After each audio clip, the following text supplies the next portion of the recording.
मुख्यमंत्री जी कहीं कहे थे कि मैं गर्मी में भी मई जून में भी शिमला बना देता हूँ। उन्होंने गोरखपुर को क्या बनाया ये देखना पड़ेगा। गोरखपुर भी 4 महीने के लिए झील बन जाता है। ये मुख्यमंत्री जी का विकास है। भीम आर्मी चीफ और आजाद समाज पार्टी के अध्यक्ष चंद्रशेखर आजाद ने मंगलवार को गोरखपुर शहर से नामांकन भर यूपी के चुनावी मैदान में आधिकारिक तौर पर उतरने का ऐलान कर दिया।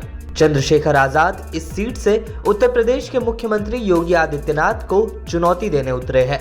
अपना पहला चुनाव लड़ रहे चंद्रशेखर आजाद ने कहा कि वह सीएम योगी को टक्कर देने के लिए पूरी तरह से तैयार है। पहला अनुभव है 20 साल से संघर्ष के इस दौर में नौजवान होने के नाते अपनी इस लड़ाई को अंजाम तक पहुंचाना। और मुझे इसलिए भी ज़्यादा उत्साह था कि डॉक्टर बाबा साहब अम्बेडकर जो हमारे आदर्श हैं, उन्होंने कहा कि राजनीतिक सत्ता की मास्टर चाबी से ही सारी तरक्की के रास्ते खुलेंगे और सम्मान भी मिलेगा। तो अब अवसर आया है, नॉमिनेशन दाखिल किया है। अब यहाँ से इसके बाद इस आगे की प्रक्रिया में हम लोग आ जाएंगे और फिर मजबूती से चुनाव लड़ेंगे और जनता समर्थन की अपील करेंगे।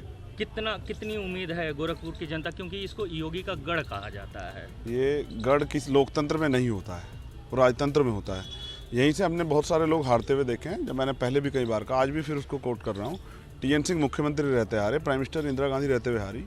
तो ये लोकतंत्र जनता जिसे चाहे उसे आगे बढ़ा दे। समाजवादी पार्टी के साथ गठबंधन पर बात न बनने पर चंद्रशेखर ने ऐलान किया था कि उनकी पार्टी उत्तर प्रदेश में अकेले चुनाव लड़ेगी। 34 साल के दलित नेता चंद्रशेखर आजाद ने 2019 के लोकसभा चुनाव में भी प्रधानमंत्री नरेंद्र मोदी के खिलाफ चुनाव लड़ने की घोषणा की थी। हालांकि इसके बाद वे अपनी बात से पीछे हट गए थे। चंद्रशेखर ने तब कहा था कि चूंकि उस समय उनकी कोई राजनीतिक पार्टी नहीं थी, इसलिए उन्होंने मायावती की बहुजन समाज पार्टी का समर्थन करना बेहतर समझा। लेकिन 2022 के चुनावों में उन्होंने सीएम योगी को चुनौती देने का पूरी तरह से मन बना लिया है। चंद्रशेखर आजाद ने नामांकन के साथ दाखिल शपथ पत्र में अपनी संपत्ति और मुकदमों का भी ब्यौरा दिया। चंद्रशेखर ने बताया कि उनके पास 44 लाख रुपए की चल और अचल संपत्ति है। वही हत्या के प्रयास समेत उन पर कई मुकदमे भी दर्ज है। चंद्रशेखर आजाद ने अपने हलफनामे में बताया कि उन पर यूपी के अलग अलग जिलों समेत दिल्ली में भी 16 केस दर्ज है। चंद्रशेखर पर सहारनपुर में 8, दिल्ली और मुजफ्फरनगर में 2, जबकि गाजियाबाद, हाथरस, अलीगढ़, आजमगढ़ और लखनऊ में एक मामला दर्ज है। इनमें हत्या के प्रयास और सरकारी संपत्ति को नुकसान पहुंचाने के 4 मुकदमे और आपराधिक साजिश के 2 मुकदमे भी शामिल हैं।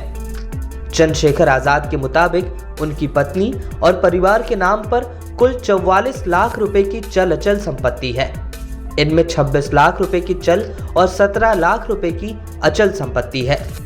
सहारनपुर के रहने वाले चंद्रशेखर ने बताया कि उन्होंने 2012 में उत्तराखंड के श्रीनगर में स्थित हेमवती नंदन बहुगुणा गढ़वाल विश्वविद्यालय से LLB की डिग्री हासिल की है।